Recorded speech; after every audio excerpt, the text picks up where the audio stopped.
Welcome to the Wired for Success podcast, your show for ambitious, mission-driven entrepreneurs who want to build million-dollar businesses without sacrificing their health, relationships, or happiness, who understand that in order to build their empire, they need a solid foundation, and that the more they are thriving, the more their business is thriving too. This show brings you the very best from science, self-development, and entrepreneurship to set you up for sustainable success. Hi, I'm Claudia Garbutt, the scientist turned mindset and high performance coach for entrepreneurs, and I help you get wired for success. Hey everyone, and welcome back to a brand new episode of the Wired for Success podcast, where we talk about all things science, self-development, and entrepreneurship that help you get to that next level of success in your life and business. My guest today is the Compliance Evangelist Thomas R. Fox.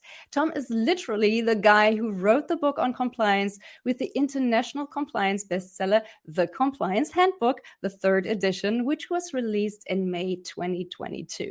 Tom has authored 25 other books on business leadership, compliance, and ethics and corporate governance, including the children's bestseller, Being a Compliance Officer is Awesome.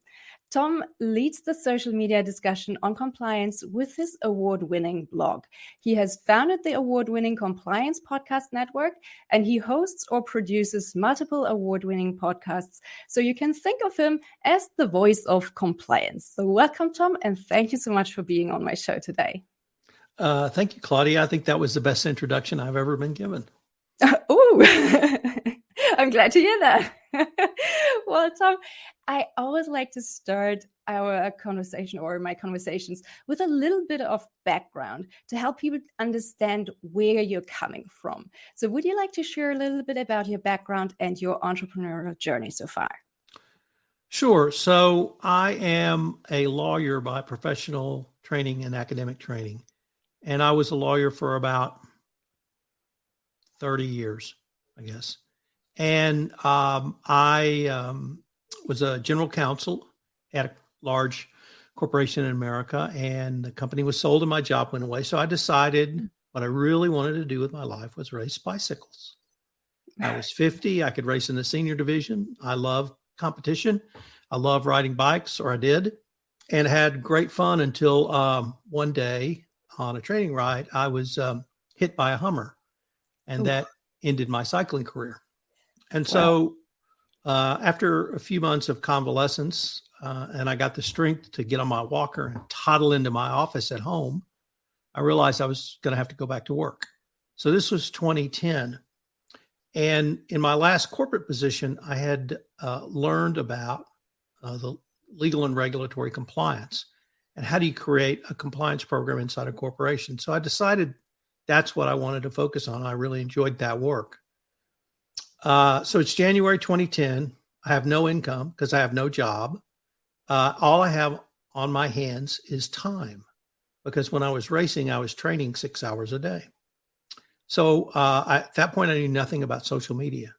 So I started Twitter, LinkedIn, Facebook, all of those things that were starting up or going in 2010.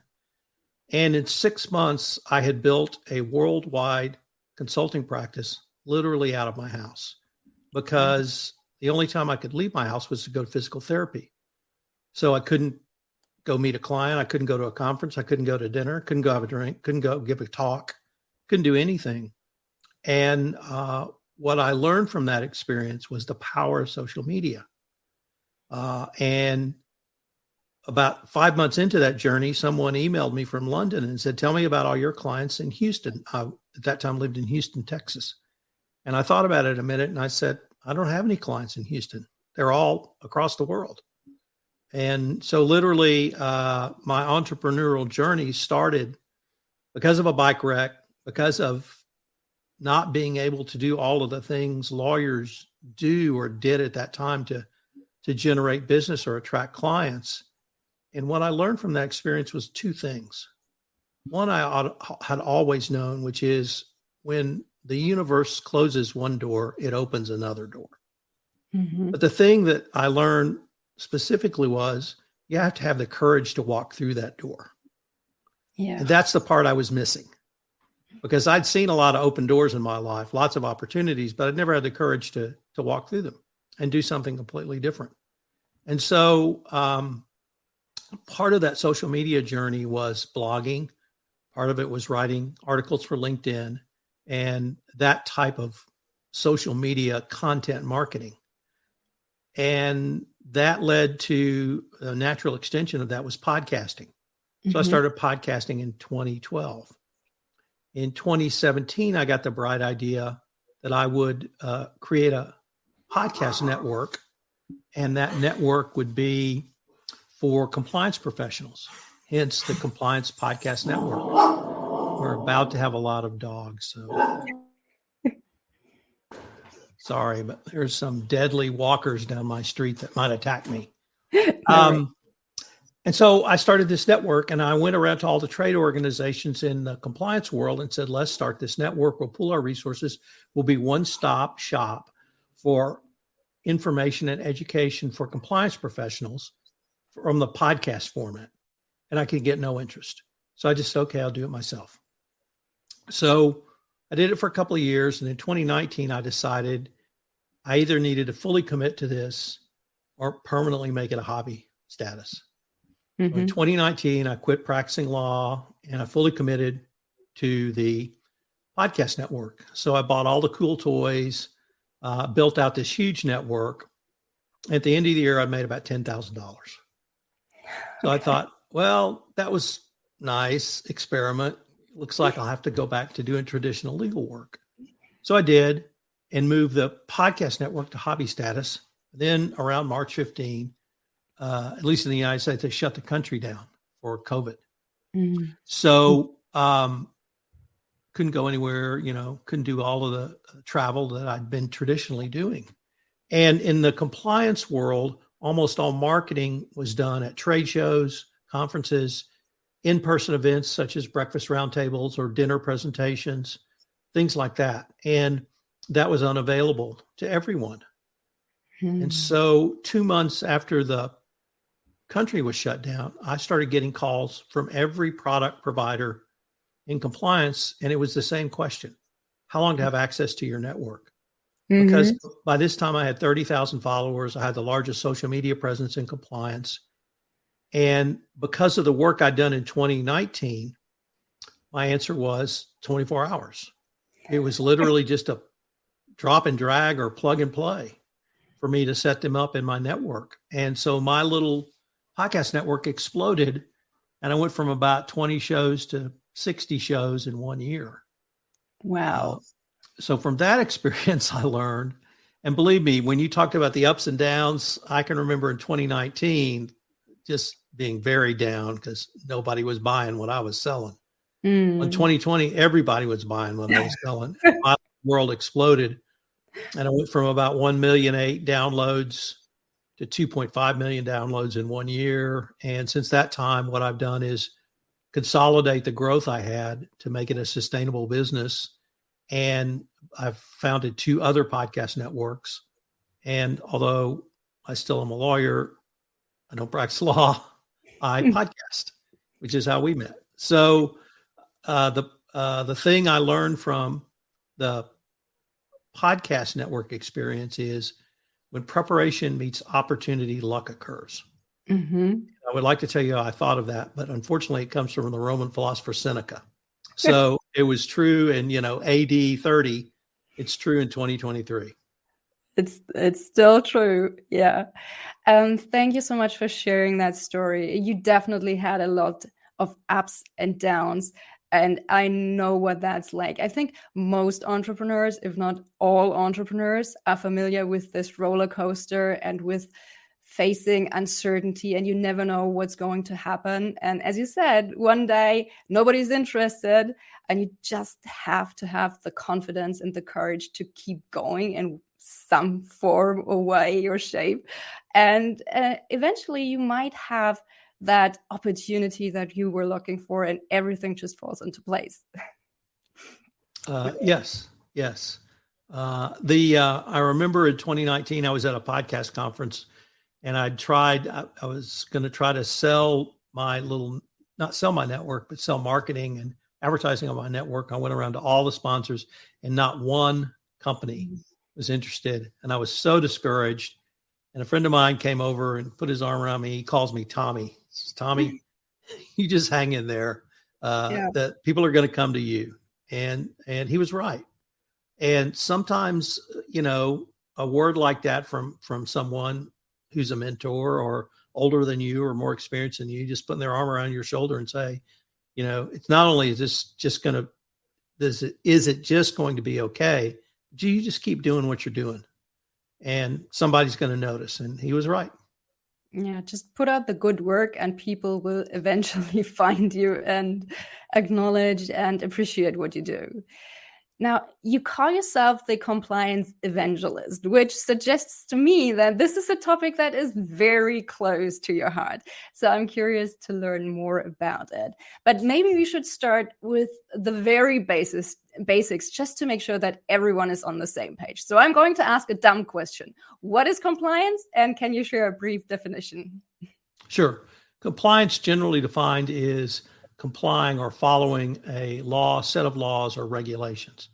So I come out of what's called anti-corruption compliance, which means almost every developed country has a law which says you cannot bribe our government officials for contracts. And the United States has a very strong law in that area. There's other types of compliance. There is anti-money laundering compliance, which generally relates to banks.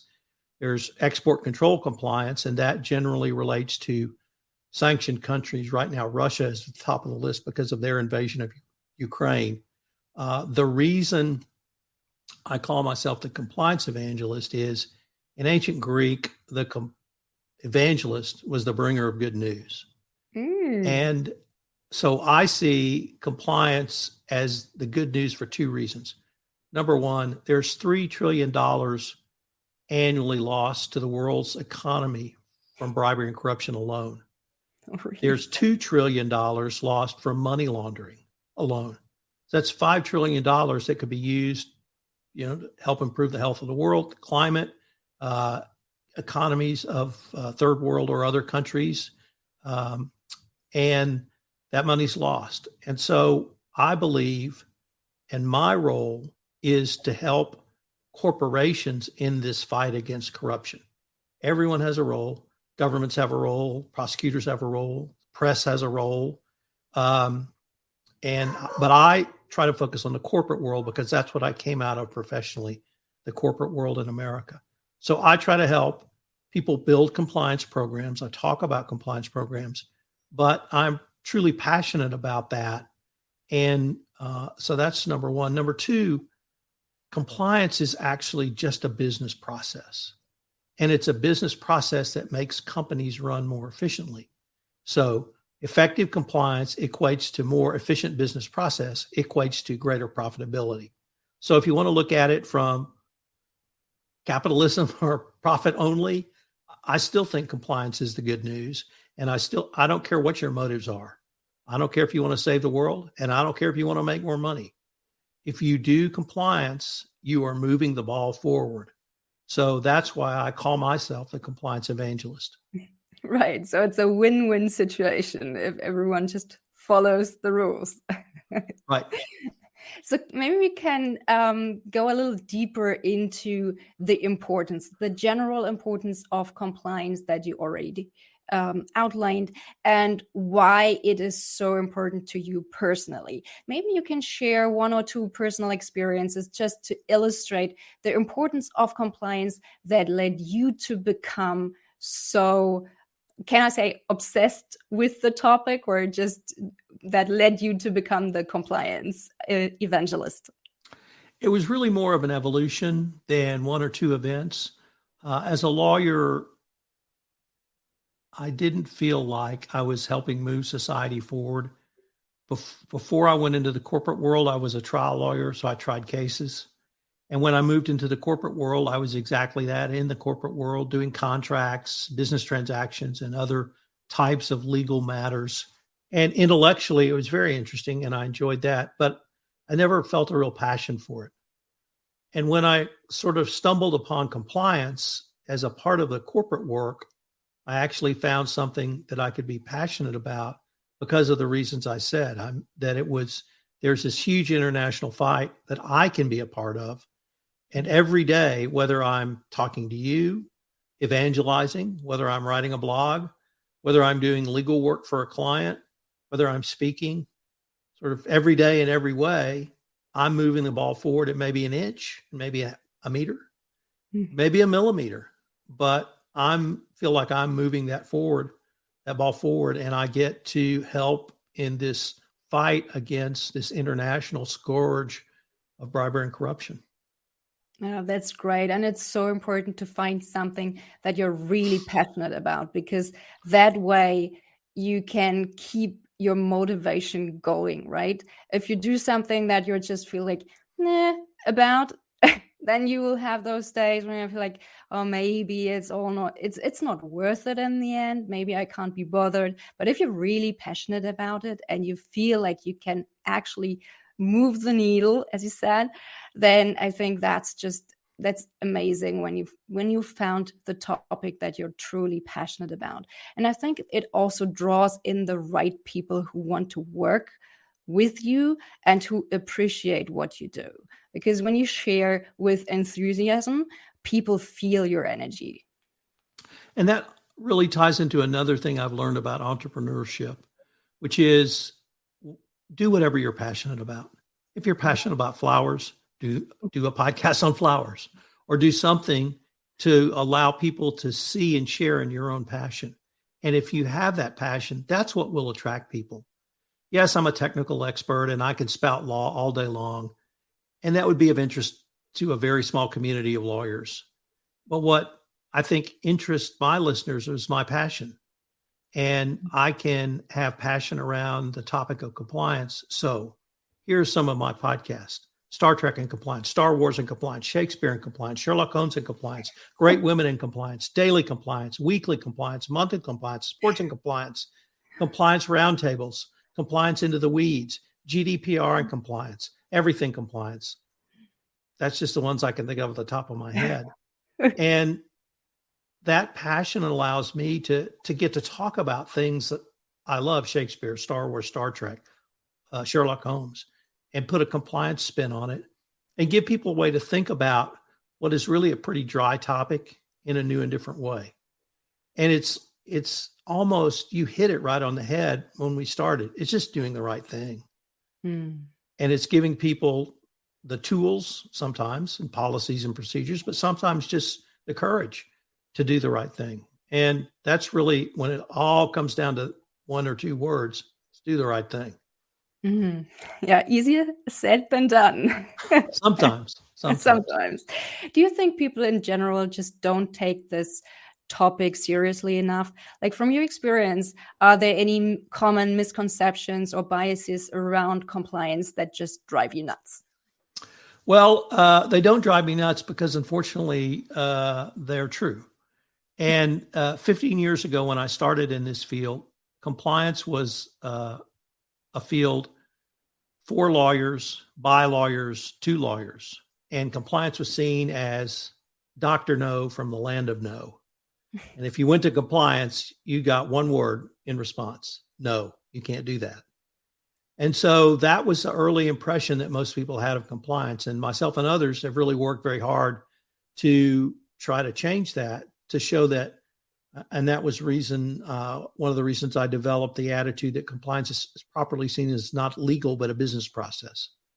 Mm-hmm. So getting people to see, oh, this is just one more process that's actually going to make the company run better, more profitable, and I'll make more money. Then they begin to see compliance in a different way. But it's really it's not a misconception, because it was true.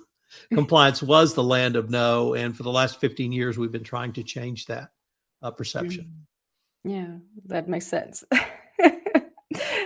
You have to sell what they want and give them what they need. Or what's the saying?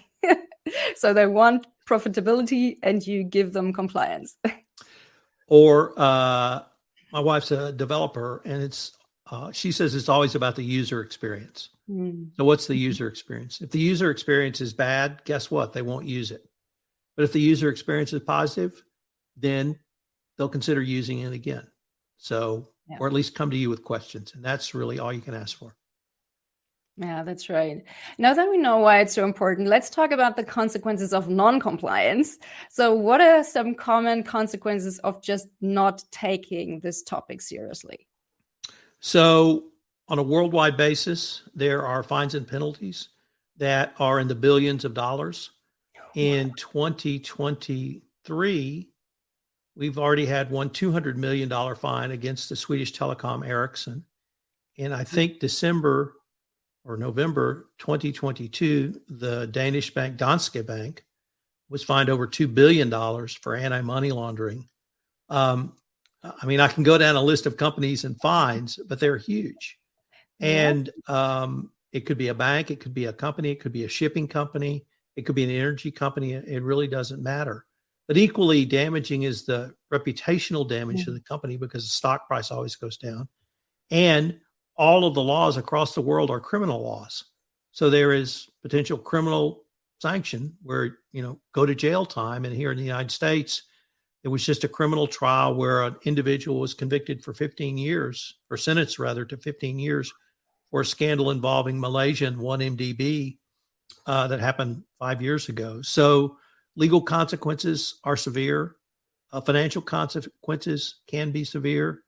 And the reality is, if you engage in bribery to get business, it actually makes you less profitable, because once you pay a bribe, they have you. You have to continue to pay bribes to continue to keep work. So it's sort of everybody loses. Gotcha. Yeah, those consequences sound very severe. So a lot of the listeners of this podcast are entrepreneurs, and they might be wondering, how can I ensure compliance in my organization? So maybe you can share a few practical tips and strategies for entrepreneurs on how to set up compliance practices and monitor adherence within their business or organization. What kind of structures do they need to have in place? So compliance always starts at the top. If you're a founder, if you've been brought in to be the CEO of a company that was founded and you're an entrepreneur, it all starts with you and you setting the right tone, which is, we're going to do business ethically and in compliance. We're not going to cut corners. We're not going to cheat. It doesn't mean we don't compete hard. It doesn't mean we won't negotiate hard. It doesn't mean that we won't be innovative. It simply means that we're going to do business the right way. And you have to communicate that. So don't think that simply because you have those values, everyone else does. Or, well, I've only hired good people, they're only going to do good things.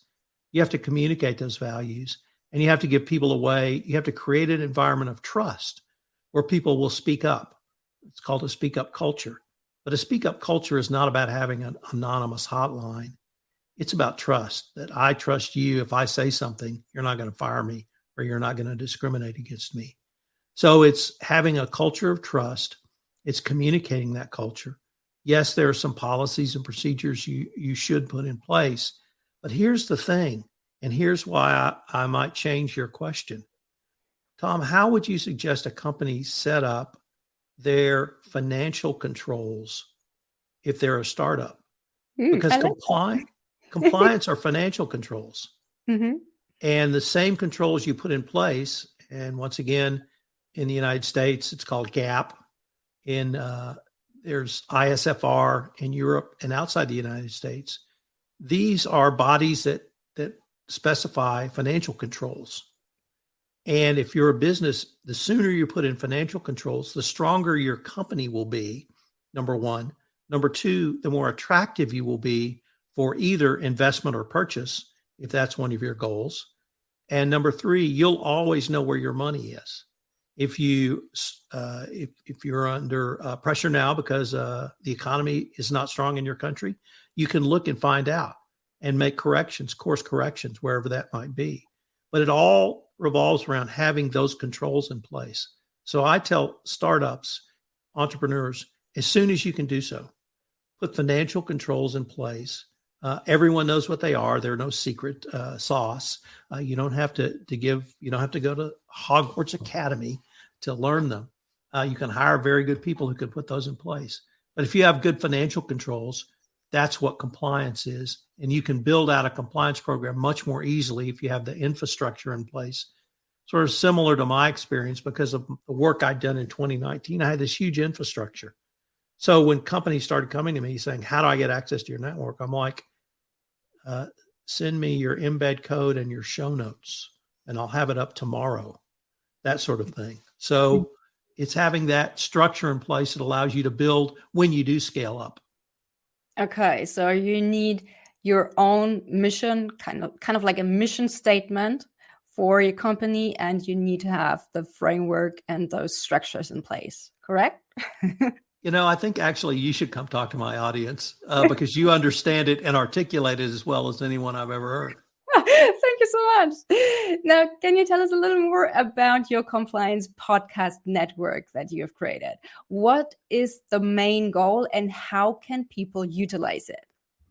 So my main goal is to be the voice of compliance, meaning audio, or in our case, video and audio.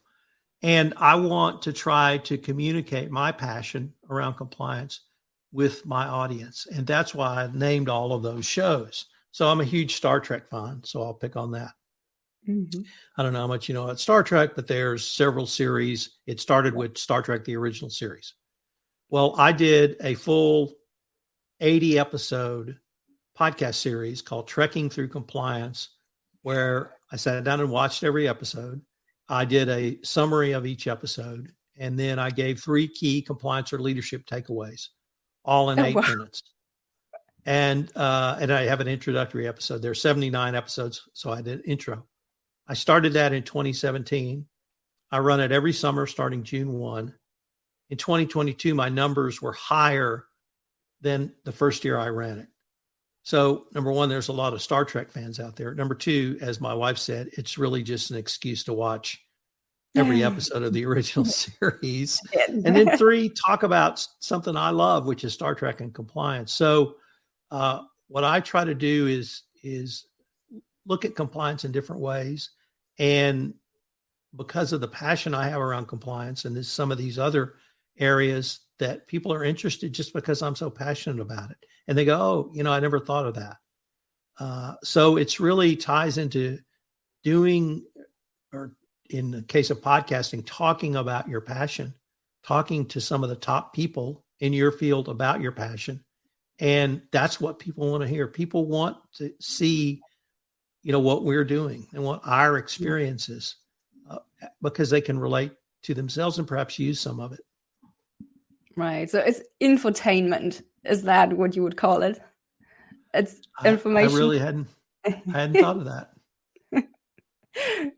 It sounds like that's what you're doing. You give the information, but you make it fun. And I try to be passionate about it. And you're passionate about it, of course. Is there anything else that you would like to share with our listeners today that we haven't talked about yet? So it's really just follow your passion. I was a lawyer for a long, long time, and I thought, well, that's what I am. I'm a lawyer. Well, I'm really just not a lawyer. I'm a lot more than that. And podcasting is the greatest thing because all I do all day is talk to people like you. Usually I'm interviewing them, but here I'm being interviewed. So I get to talk to the top people across the world, literally. And I'm a voracious learner and infinitely curious. So I've learned about a lot of topics I wouldn't have had the chance to do so. And it's a great way to expand your wings. It's a great way to develop your business. And it's a great way for you to get your message out and demonstrate that you are a thought leader in whatever your field is. Yes, I totally agree. That's why I love podcasting so much as well. It's been an amazing journey so far. And as you said, it's the perfect excuse to talk to interesting people from all over the world. So last but not least, where would you like to send our listeners to learn more about you and your work? And where can they find all your amazing podcasts? So the Compliance Podcast Network is www.compliancepodcastnetwork.net. I'm on all the platforms as well.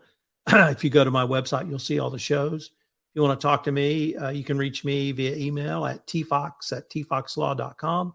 And I'm on LinkedIn posting multiple times a day. So check out any of those platforms. If you have any questions, I'd love to talk to you, or you want to be on a podcast and talk about compliance, let me know. I'd still love to talk to you. Fantastic. So, Tom, thank you again so much for sharing your wisdom with us today. And thank you for all the important work that you do. It's my pleasure, and thank you. Keep up the good work. Take care and talk to you soon. Bye. All right. Bye. Thank you so much for listening to the Wired for Success podcast. I hope you've enjoyed today's episode. If you did, please subscribe, rate, and leave a review. That's a fantastic, easy, and zero-cost way to help the show grow. Just use the link in the show notes and make my day.